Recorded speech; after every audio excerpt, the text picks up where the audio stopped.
Welcome to the Tech Egg. Don't get scrambled. Enjoy the video. In this video, I will show you how to make an ice cream model.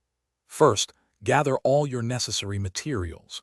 You will need air-dry clay, a variety of acrylic paints, and a few basic sculpting tools. Make sure your workspace is clean and protected with a covering. Having everything organized before you begin will make the creative process much smoother and more enjoyable.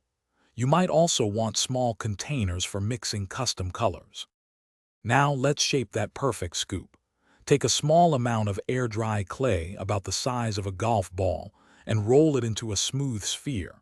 Then, gently press and indent the top and sides to create the characteristic look of a freshly scooped ice cream.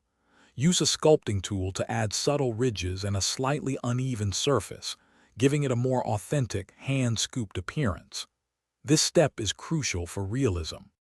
With your scoop shaped, it's time to add vibrant color and texture. Mix your acrylic paints to achieve realistic shades like creamy vanilla, rich chocolate, or bright strawberry. Apply the base color evenly over your clay scoop, ensuring full coverage. Let this layer dry completely, which usually takes about 20 minutes. Afterward, use a fine brush to add delicate swirls, speckles, or even tiny chips for an extra touch of realism. For the final touches, consider adding fun toppings to your ice cream model.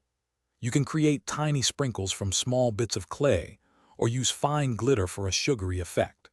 Carefully attach your finished ice cream scoop to a miniature cone, or place it in a small, decorative dish for display.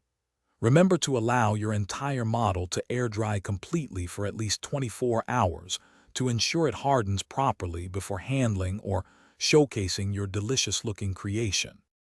Thanks for watching. Consider subscribing if I helped unscramble your problems.